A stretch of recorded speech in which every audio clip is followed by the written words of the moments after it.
Welcome to the Bucks County Community College Baking and Pastry Arts Podcast. I am Chef John Angeline. Today in the Bake Shop, I'm going to talk about quick breads and chemical leaveners. Quick breads get their name from the fact that they are quick to prepare. Without using a great deal of time, you can prepare made-from-scratch muffins, biscuits, scones, popovers, coffee cakes, or other types of quick breads. Many quick breads are leavened meaning what makes them rise, with chemical leaveners or steam. Before I go over the procedures for preparing quick breads, I am going to talk a little bit about two chemical leaveners, baking soda and baking powder. Baking soda is the chemical sodium bicarbonate. When baking soda is combined with moisture and an acid ingredient, it provides carbon dioxide gas which inflates or leavens batters. The acid ingredient would be part of the formula of what you are making. Some examples of acid ingredients include buttermilk, vinegar, sour cream, molasses, brown sugar, honey, or cocoa. Baking soda starts to release gas as soon as it comes in contact with moisture, so products in which it is used should be baked at once. Any delay will result in a loss of gas and leavening power. Baking powder is composed of baking soda and baking acids, which can be cream of tartar and sodium aluminum sulfate, plus a small amount of cornstarch as a drying agent. Double-acting baking powder will release some carbon dioxide gas when it comes in contact with a liquid, but it requires heat for a complete reaction. In quick breads that are leavened with baking powder, you have the ability to mix and pan the product and then bake it at a later time. You can do this because baking powder needs heat for a complete leavening reaction. An example is that if you wanted to mix a batch of muffins in the afternoon of one day and bake them off in the morning of the next, you could mix and portion the muffin batter into pans, refrigerate them overnight, and then bake off the muffins in the morning. This would not be possible in a product made with baking soda. Now for the procedures. Many quick breads are made using either the muffin method of mixing or the biscuit method. The muffin method of mixing is used for muffins, loaf-type quick breads, pancakes, and waffles.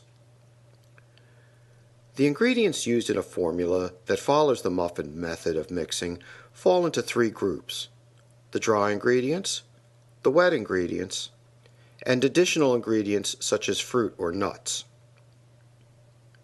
The muffin method of mixing follows these steps. 1. Scale all ingredients accurately. 2. Sift together all of the dry ingredients. This would include the flour, sugar, salt, chemical leavener, and any dry spices. 3. The liquid ingredients are whisked together. This would be the milk or other dairy ingredients, eggs, and either oil or melted fat. 4. Add the dry ingredients to the liquid and mix only until all of the dry ingredients are moistened. The batter will look lumpy when you have reached this point. 5. If you have additional ingredients, such as fruit or nuts, they are stirred in now. Be careful not to overmix the batter. There is no need to continue mixing for any length of time. In fact, any overmixing will cause the following unwanted results. The texture of the baked product will be tough, they will have irregular shapes or domes, and there will be large holes inside the product called tunneling. A basic muffin formula can be used to create many different flavors. Fruits such as apples, peaches, or pears need to be cut into small pieces before being added.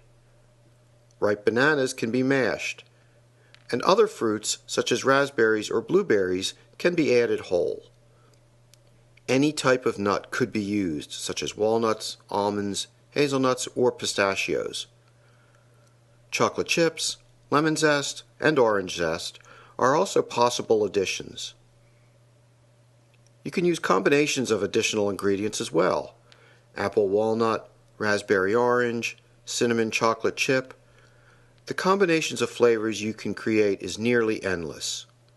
You can also enhance the look and the taste of muffins by using a crumb, finely chopped nut, or cinnamon sugar topping.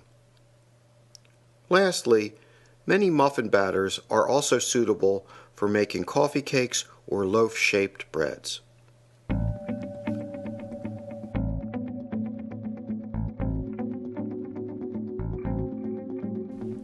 The biscuit method of mixing quick breads is used for biscuits and scones. Here's the procedure. 1.